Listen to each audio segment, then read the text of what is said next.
Alright guys, I started a conversation on this earlier, but I'm just gonna continue. So basically, I feel like a lot of... Get out of this parking lot. I've just come to look at a lot of the Christian influencers as being very performative. So like a lot of times, what is this car doing?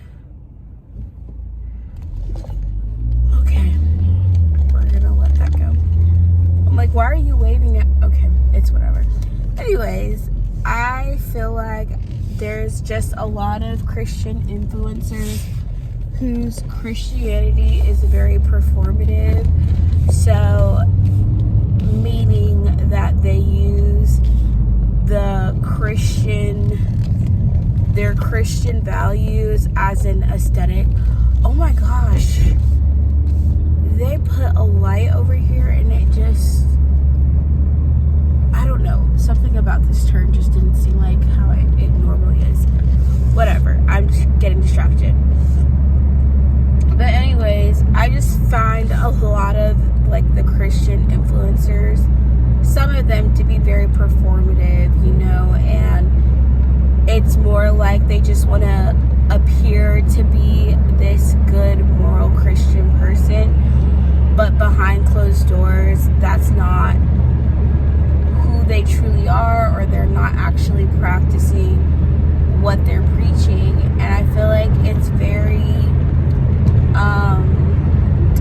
it can be very disheartening, I guess, to witness it, because like imagine you're really inspired by some said person, and this is why I said too, like, you can't focus on what another Christian is doing. Like at all times your focus should be on Jesus and having a relationship with him, a personal relationship with Jesus, because in a lot of ways it's similar to people who experience church hurt at the hands of maybe a pastor or some other person in church.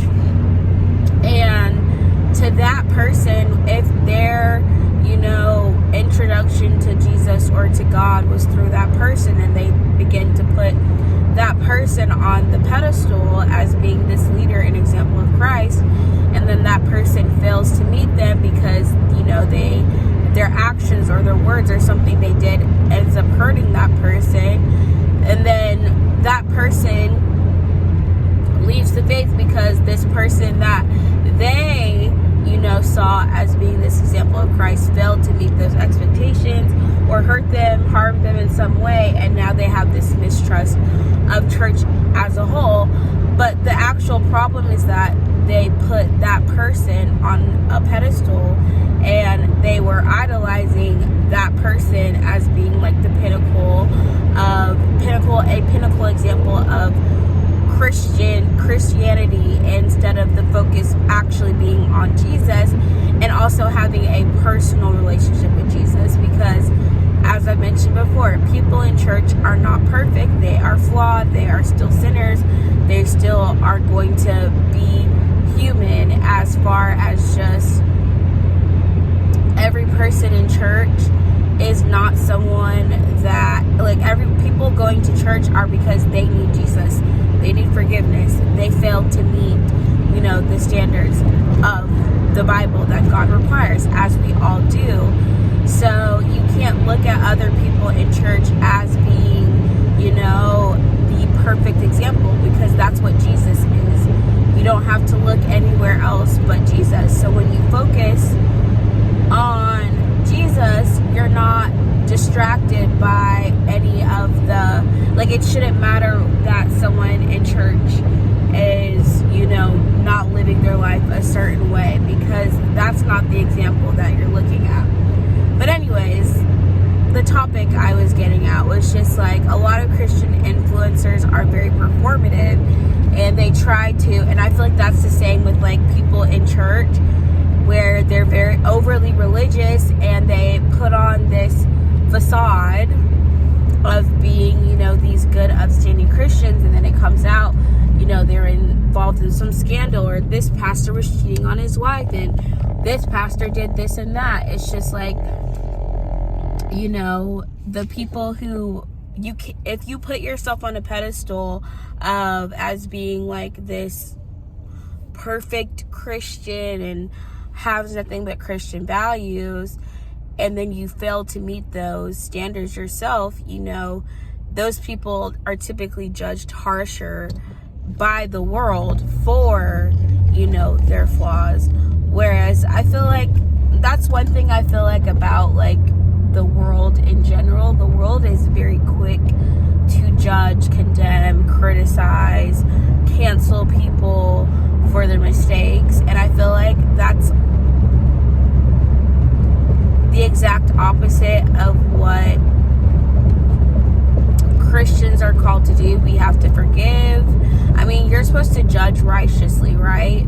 And I feel like sometimes people take that verse really out of context and believe it gives them the right to, judge and condemn others' actions. Judging righteously, I feel like, is more about judging a fruit, like judging a person by their fruits, by their character, right? Like when it comes to who you are going to marry and who you want to be in a relationship with, right? You should be judging that person by their fruits. Do their actions line up with what they say?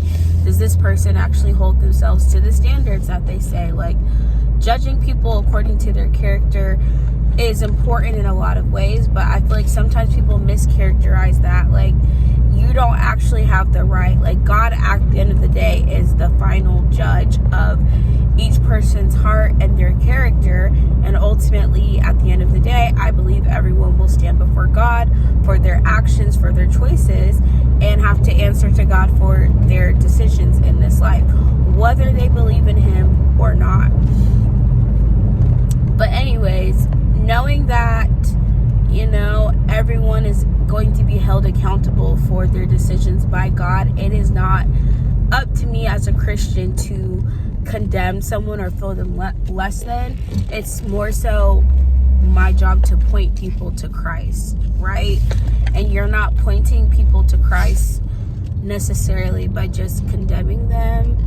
I think there's there's a right way to do it, and then there's a wrong way to do it. I also feel too like when there are Christians that are very harsh and critical and condemning, they often come across as very unloving.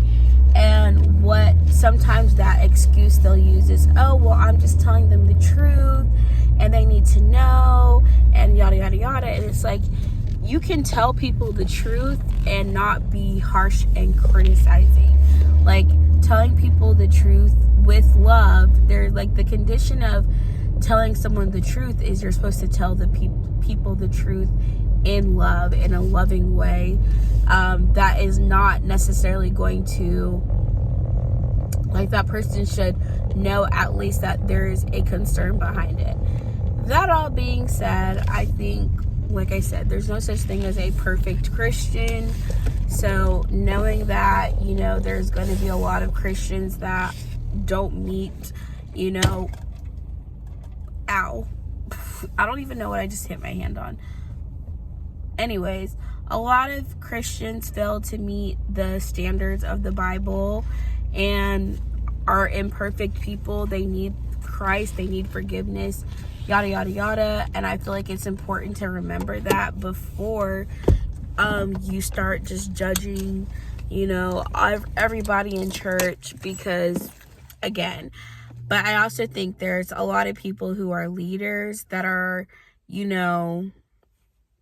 living kind of like a double life where they are still struggling deeply or heavily in whatever sin that people struggle with. And, if that doesn't get addressed early on, it leads to, like scandals that we see happen. And then, of course, like I said, no one's really perfect at the end of the day. I don't expect perfection from people in church or other people in general.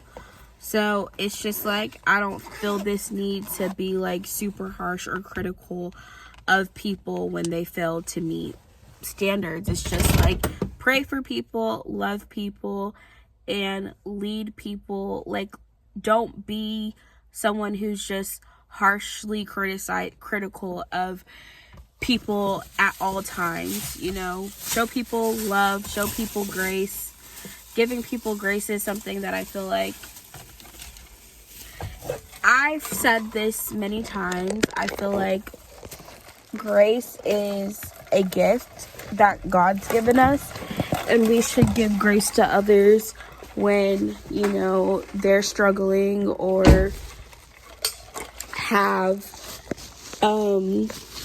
fail to, make mistakes, basically. Like, giving people grace is not ever going to look bad on you, right? But, there's limits to that as well. Like, as far as, but even according to the Bible, the Bible says forgive people as many times as they ask to be forgiven, right? So it's like, someone who continues to hurt you, you have to continue to forgive, essentially. That's the example that Christ sets for people. All right, I'm back home. I feel like I said a bunch of things. I got everything I needed. So I did good on my shopping trip today. All right, bye guys.